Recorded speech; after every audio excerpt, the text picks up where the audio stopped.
Virginia is undergoing profound economic, environmental, and technological changes, all centered around the activities of one industry: data centers. Data centers are the backbone of our modern technological world. They enable everything from watching Netflix on our TVs to huge companies training artificial intelligence models. Northern Virginia has the largest concentration of data centers anywhere in the world, and while there has been some financial benefit to particular localities, the explosive growth of this industry is bringing massive costs and risks that will fall on the people and environment of the state and region as a whole. We need to start taking account of these hidden costs and stop subsidizing the infrastructure needs of the biggest corporations in the world. Northern Virginia already has the largest concentration of data centers in the world. At the moment, it's home to just about half of all US facilities. And yet the data center market here is still growing faster than anywhere else in the world, driven in large part by the boom of artificial intelligence.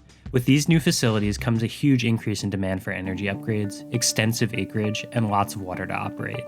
This explosive growth is threatening to derail our efforts to meet critical climate goals, maintain reliable and affordable power, protect air and water quality and state and national parks, and to conserve land. Development's been going on in our area for a long time. It really wasn't concerning initially because we had planned for the growth in an area that already had existing infrastructure for that growth. But recently, during the pandemic, we saw a much faster growth rate of data center development. Well, a big announcement for Louisa County today. Amazon Web Services will build a pair of new data centers there. Yeah, total investment, about $11 billion, billion with a B.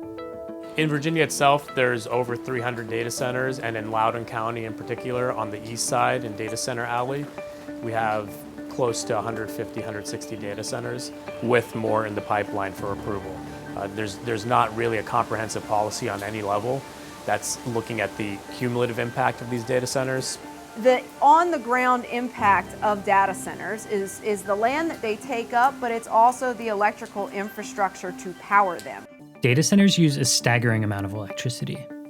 New proposals are averaging between 60 and 90 megawatts per facility.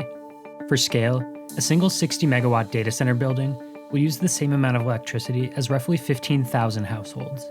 Even if a data center's large roof were covered with solar panels, it would only produce a small fraction of the power needed. When data centers are proposed in Virginia, their applications are considered and approved solely by the county, city, or town that they'll be built in. The locality considers each application individually on its merits, how much tax revenue it'll generate, how it will look, the specifics of its design, and then they make a decision. Taken individually, a single new data center might not seem like it has far-reaching impacts, but one has to look at all of the facilities being approved across the region together to get a true sense of their total cost. However, there is nobody at the state or federal level keeping track of all the proposals and the cumulative impact that dozens or even hundreds more data centers will have as they come online. So as much as data centers will say that they're carbon neutral, their existence puts a lot of different renewable energy goals at risk. Most places energy usage is going down or staying flat because of increased energy efficiency. In Virginia, it is spiking up and doubling, and that's solely as a result of data centers. Over the next 15 years, Dominion forecasts that it will need to produce twice as much power as it currently does, nearly an additional 23 gigawatts, in order to cover the demand of current and future data centers. That is equivalent to more than 5.5 million households, or 12 North Anna nuclear plants worth of additional power, just for data centers. And now what we're seeing is this increased demand is not going to be filled with renewable energy. It's in fact going to be built with natural gas facilities. So who's paying for all of this? In Virginia, upgrades to the electrical grid, namely transmission lines, substations, and generation facilities, are not paid for by the specific company that requires the upgrade, but instead by all Dominion ratepayers. That's you, me, our neighbors. When we pay our electric bills each month, we are giving a direct subsidy to multi-billion-dollar companies like Amazon, Google, Meta, Microsoft, and Apple. I don't know about you, but that doesn't really feel fair. As new technologies that require ever-increasing amounts of computing power are developed, the key question is how can we ensure that this is done sustainably? There's very little regulatory oversight of this industry, and we know that there is so much at risk.